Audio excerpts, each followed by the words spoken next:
cobaan yang hati ya Ustadz tentang inner child. Kan kita akhir-akhir ini tuh lagi banyak kasus KDRT atau selingkuhan gitu-gitu ya Ustadz. Kan dampak dari cobaan hati itu tadi kan panjang Ustadz. Banyak yang bilang kalau dari point of view korbannya ya udah tinggalin aja misalnya suami yang KDRT atau yang selingkuh itu. Tapi mungkin dari point of view pelakunya mungkin kan nggak semua orang punya niat jelek ya Ustaz. Mungkin ada yang nggak tahu kalau misalnya yang dia lakuin salah atau mungkin dia ternyata selama ini diajarinnya seperti itu gitu.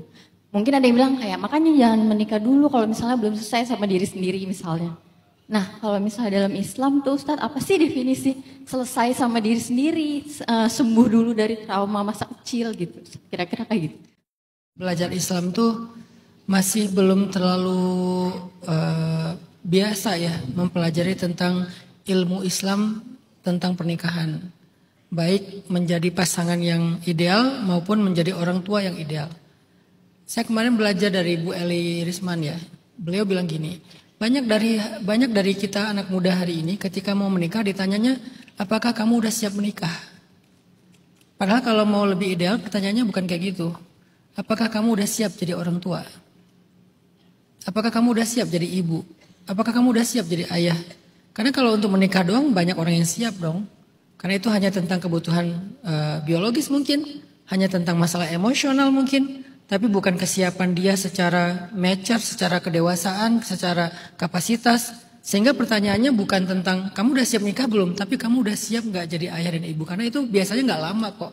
Setahun 2 tahun menikah akan dikaruniai keturunan, udah siap belum? Jangan sampai nanti anak-anak kita lahir dari orang tua yang bahkan belum siap menjadi orang tua. Makanya di dalam Islam ilmu tentang pernikahan itu bukan semata-mata tentang ta'aruf. Bukan semata-mata tentang pacaran setelah nikah, itu kan gimmick-gimmick yang bikin kita bergairah aja kan.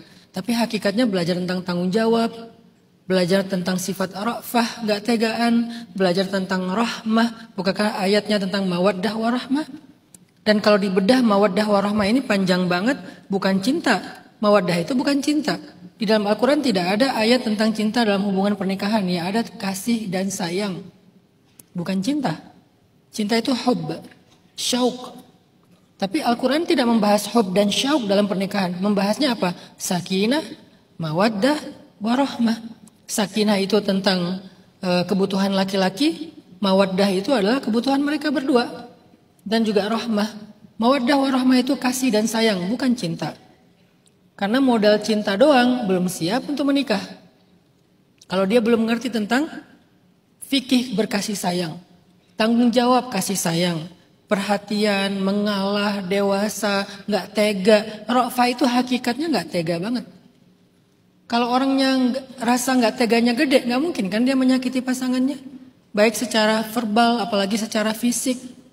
Nah ini semuanya dipelajari dalam Islam. Jadi kesiapan seseorang dalam menikah dalam Islam itu dilihat seberapa baik dia memahami sakinah, mawaddah, warahmah. Itu bukan cuma doa samawah.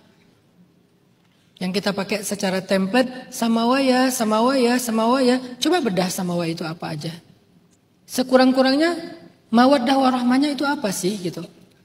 Jangan sampai kita kayak, dan ini bukan tentang orang yang berilmu agama secara wawasan.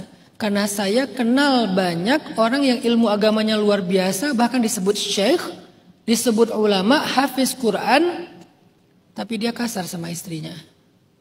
Kenapa? Dia ngerti fikihnya, ngerti dalilnya, tapi dia mungkin belum paham tentang mawaddah warahmah. Kasar sama istrinya. Atau seorang perempuan yang berhijab, bercadar, tapi dia sering menjelek-jelekan suaminya. Dia kurang berbakti sama suaminya. Disebut dengan kufrul ayal. Dia durhaka kepada suaminya. Dia gak paham tentang tanggung jawabnya sebagai perempuan, sebagai istri, sebagai ibu, sebagai ayah, sebagai suami. Maka inilah yang perlu disiapin. Gak hanya tentang aku cinta banget sama dia, aku punya rasa. Oke, cinta memang salah satu modal pernikahan yang penting, tapi gak cukup. Kalau kamu cuma cinta, tapi kamu gak dewasa, kamu gak tahu tanggung jawab, cinta itu akan luntur karena perilakumu sendiri. Cinta itu akan berubah karena kekesalan dan kekecewaan-kekecewaan yang menumpuk. Jadi pelajarilah ilmu rumah tangga. Terus dengan selesai terhadap diri sendiri itu maksudnya apa? Sebetulnya kan itu istilah membaru ya, istilah kekinian ya. Dalam Islam tuh maksudnya kayak sampai ada hadis ini loh. Ada 3 bohong yang dibolehkan. Bahkan bukan cuma boleh, harus berbohong. Yang pertama, berbohong kepada musuh dalam urusan strategi perang. Gak boleh jujur-jujur banget sama musuh. Nanti kami pakai strateginya ini ya, tolong disimak nih para musuh. Gak boleh kan? Harus disembunyikan. Kenapa? Al-harbu khida, kata Nabi. Perang itu tipu daya. Jadi menipu musuh dalam peperangan emang kayak gitu. Hakikat dari peperangan itu tipu daya, khida. Yang kedua, berbohong untuk mendamaikan 2 orang yang saling menyakiti di antara muslim. Yang satu bawa golok, ngejar-ngejar yang satunya lari di depan kita. Terus ditanya sama yang bawa golok, kamu ngeliat orang gak di depan kamu tadi lari? Di situ kita boleh bohong. Enggak kok, dari tadi aku berdiri sini gak ngeliat siapa-siapa. Demi apa? Supaya mereka tidak saling menyakiti, islah di antara mereka. Teman kalian ngomongin temennya di depan kalian. Teman kalian ngomongin teman. Gimana sih? Teman kalian ngomongin teman kalian. Ya, Ica sama Putri. Putri ngomongin Ica di depan kalian. Besoknya kalian ketemu sama Ica. Ica nanya gini, gimana sih Putri ngomongin aku ya? Kalian boleh bilang, enggak kok dia gak ngomongin kamu, kita ngomong biasa aja. Demi apa? Demi mendamaikan mereka. Jangan jujur di situ. Aku kan orangnya gak pernah bohong ya. Ya sih, kemarin dia ngomongin kamu. Ngomongin apa aja? Ya ngomongin ini. Lengkap detail. Kayak reporter.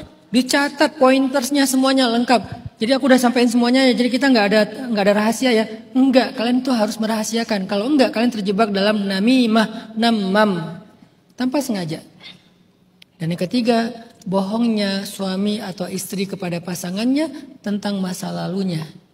Tapi di sini bukan untuk selingkuh. Misalnya reuni. Terus ada yang ngelihat kita tuh beda pandangannya. Ditanya sama pasangan kita, itu siapa sih cowok itu ngelihat kamu beda banget? Ya teman SMA, tapi ngeliat kamu kayak beda, kalian punya masa lalu ya? Enggak lah, cuma mungkin dia kayak udah heran aja aku banyak berubah, mungkin udah gendut, mungkin udah cabi, mungkin gitu-gituin aja candain. Yang bilang, oh iya soalnya kita dulu sempat pacaran sih nggak lama, cuma 15 tahun. Enggak, jangan jujur di situ.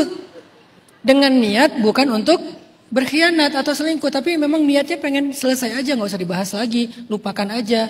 Dan itu udah selesai, udah ditutup. Bab itu udah ditutup serapat-rapatnya. Bahkan udah dibuang ke laut. Itu maksud selesai. Salah satunya dengan diri kita. Tentang masa lalu. Kalau tentang masalah trauma, nggak ada standar baku sih ya. Kadang-kadang justru yang menolong kita itu adalah pasangan kita. Disebut dengan unconditional love. Kan ada orang yang menikah setelah hard love kan. Dia lagi hancur berkemping-kemping. Ketemu seseorang yang baik banget. Diterima apa adanya. Lalu disembuhkan. Siapa tahu pasangan kita adalah healer, sang penyembuh dari sakit-sakit kita. Ya nggak apa-apa juga kan kalau kayak gitu. Jadi nggak harus kayak aku udah sehat, aku pengen nikah, nggak harus juga. Kadang ada yang nikah karena sakit, kadang ada nikah karena terluka. Selama dia pasangannya ridho dengan keadaannya ya nggak apa-apa juga. Tetapi jangan pernah kita berpikir untuk menyakiti pasangan kita karena luka-luka masa lalu kita. Jangan jadi excuse.